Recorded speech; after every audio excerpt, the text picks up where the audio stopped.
बिस्मिल्लाहिर्रहमानिर्रहीम। अस्सलामुअलैकुम रहमतुल्लाहि व बरकातुहू। मेरे प्यारे नाज़रीन, कुछ ही दिनों के बाद रमज़ान का महीना शुरू होने वाला है। इसीलिए सबसे पहले तो आप सभी इस्लामिक भाई बहनों को एडवांस में रमज़ान की बहुत बहुत मुबारकबाद। आपका दिल करे तो आप भी हमें कमेंट बॉक्स में रमज़ान की मुबारकबाद लिख सकते हैं। आज के इस वीडियो में हम आपको 10 ऐसी औरतों के बारे में बताने वाले हैं जो अगर रमज़ान के महीने में रोज़े ना रखें तो उनको कोई गुनाह नहीं होगा। यानी कि इन 10 किस्म की औरतों को रमज़ान के महीने में रोज़ा ना रखने की छूट है। इसीलिए आज का हमारा ये वीडियो आप सभी के लिए बहुत ख़ास है। अगर आप इन 10 किस्म की औरतों के बारे में जानना चाहते हो तो आप हमारे इस वीडियो को आखिर तक ज़रूर देखें और मेहरबानी करके इसे शेयर भी कर दें ताकि रमज़ान से पहले पहले ये वीडियो हमारी और भी इस्लामिक माँ बहनों के पास में पहुँच जाएँ। तो चलिए नाजरीन, वीडियो को शुरू करते हैं। तो मेरे प्यारे नाजरीन, सबसे पहले तो याद रखिए कि रोज़े की फ़र्जियत की 3 शर्तें हैं। इस्लाम, बालिग और होशो हवास और आकिल यानी कि बालिग होना। इसका मतलब यह है कि हर वह मुसलमान मर्द और औरत जो बालिग हो और अपने होशो हवास में हो, यानी कि जो पागल और दीवाना ना हो, ऐसे तमाम मुसलमान मर्द और औरतों पर रमज़ान के रोज़े फ़र्ज हैं। यानी कि उनके लिए रमज़ान के महीने के पूरे रोज़े रखने ज़रूरी हैं और जो कोई इनकी फ़र्जियत का इनकार करता है तो वह काफिर हैं और बिना वजह रोज़े छोड़ने वाला मर्द हो या औरत सख्त गुनहगार भी होगा। लेकिन क्या आप जानते हो कि इनमें से 10 औरतें ऐसी भी हैं जिनको रमज़ान के महीने में रोज़े ना रखने की छूट है। यानी कि अगर ये 10 किस्म की औरतें रमज़ान के महीने में रोज़े ना रखें तो इनको कोई भी गुनाह नहीं होगा। मतलब कि यहाँ 10 औरतें रमज़ान के महीने में रोज़े छोड़ सकती है। नंबर 1, हामिला औरत यानी कि प्रेग्नेंट औरत। नाजरीन, सबसे पहली औरत तो हामिला औरत यानी कि प्रेग्नेंट औरत, मतलब कि जिस औरत के पेट में बच्चा हो, जो प्रेग्नेंट हो। अगर ऐसी हामिला औरत को या फिर उसके पेट में पड़ रहे बच्चे को रोज़ा रखने की वजह से कोई खतरा होने का अंदेशा हो तो फिर ऐसी हामिला औरत रमज़ान के महीने में रोज़े छोड़ सकती है। ऐसी औरत को कोई गुनाह नहीं होगा। यानी कि ऐसी हामिला औरतों को रोज़ा ना रखने की छूट है। लेकिन याद रखें, ऐसी हामिला औरतें जो अपनी प्रेगनेंसी की वजह से रमज़ान के महीने में रोज़ा छोड़ देती है तो ऐसी औरत को चाहिए कि वो अपने छोड़े हुए इन रोज़ों को बाद में रखें। यानी कि जब ऐसी औरतों की सेहत तंदुरुस्त हो जाए तो फिर ऐसी औरतों को उन छोड़े हुए रोज़ों को कज़ा करना ज़रूरी होगा। नंबर 2, बीमार औरत। नाजरीन, दूसरी औरत है बीमार औरत। यानी कि ऐसी औरत जो सख्त बीमार हो या जिसको कोई बड़ी बीमारी हो, ऐसी औरत को भी रमज़ान के महीने में रोज़ा ना रखने की छूट है।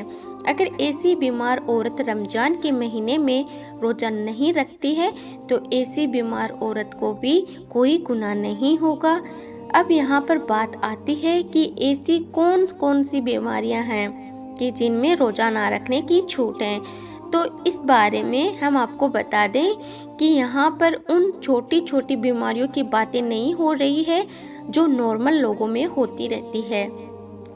जैसे कि अगर किसी के घुटने में दर्द हो गया, किसी के सर में दर्द हो गया या फिर किसी को सर्दी जुकाम हो गया और उसने ये सोचकर रोज़ा छोड़ दिया कि बीमारी की हालत में रोज़ा ना रखने की छूट है, तो याद रखें ऐसा करना बिल्कुल जायज़ नहीं होगा। ऐसी छोटी मोटी बीमारियों में रोज़ा रखना ज़रूरी होगा।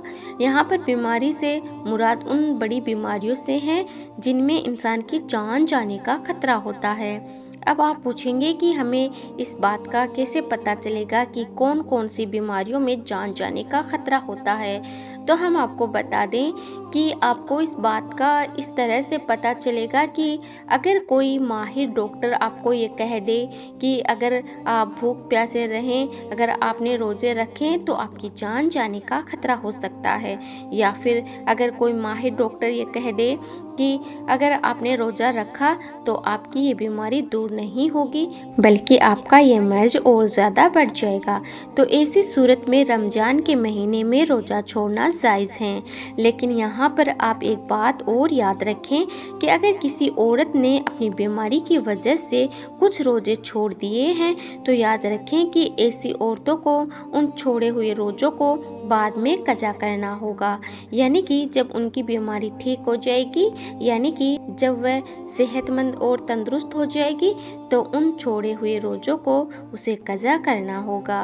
अब अगर किसी औरत की बीमारी ऐसी है कि फिर कभी उसकी वह बीमारी ठीक नहीं हो रही है और उसका आखिरी वक्त करीब आ गया है, तो अब ऐसे में वो औरत अपने घर वालों को यहाँ वसीयत करे कि मेरे इतने इतने रोज़े छूट गए हैं, वो उनका फ़िदिया अदा कर दें। और फ़िदिया ये है कि हर एक रोज़े के बदले में एक मिस्किन को दोनों वक्त पेट भरकर खाना खिलाया जाए।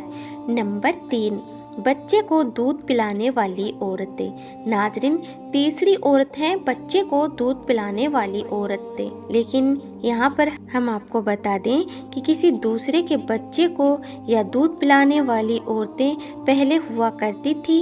वह किसी के बच्चे को पैसों के लिए अपने साथ में ले जाती थी और 2 साल या 2.5 साल तक दूसरे के बच्चों को दूध पिलाती थी, यानी कि वह दूसरे के बच्चों को दूध पिलाने की ठेकेदारी लेती थी। तो उस वक्त ऐसी औरतों के लिए भी रमज़ान के महीने में रोज़ा ना रखने की छूट हुआ करती थी, जो बच्चों को दूध पिलाती थी। मगर अब ये सिलसिला तो अब के ज़माने में रहा नहीं। अब तो माँ खुद ही अपने बच्चों को दूध पिलाती है। इसीलिए अब ऐसी औरतें जो अपने बच्चे को दूध पिलाती है, ऐसी औरतों को अगर कोई माहिर डॉक्टर ये कह दे कि अगर उसने रोज़ा रखा तो इससे उसके बच्चे को कोई नुकसान हो सकता है, तो फिर ऐसी औरतों के लिए रमज़ान के महीने में रोज़ा ना रखने की छूट है। ऐसी औरतें फिर रमज़ान के महीने में रोज़ा छोड़ सकती है। ऐसी औरतों को भी कोई गुनाह नहीं होगा। लेकिन ऐसी औरतें भी इस बात को याद रखें कि वह अपने इन छोड़े हुए रोज़ों को बाद में कज़ा कर लें। नंबर 4, पागल औरत।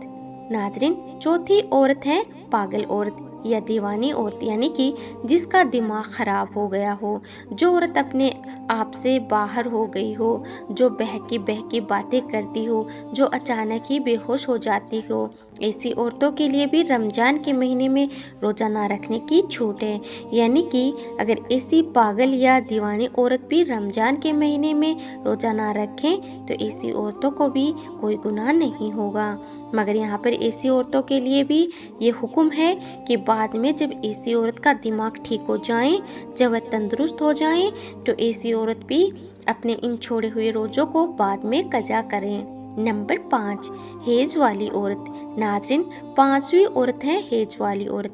याद रखें, जो औरत हेज की हालत में हो, यानी कि जिस औरत के पीरियड चल रहे हों, ऐसी औरत को भी रमज़ान के महीने में रोज़ा ना रखने की छूट है, बल्कि ऐसी औरत का रमज़ान के महीने में रोज़ा रखना ही हराम है।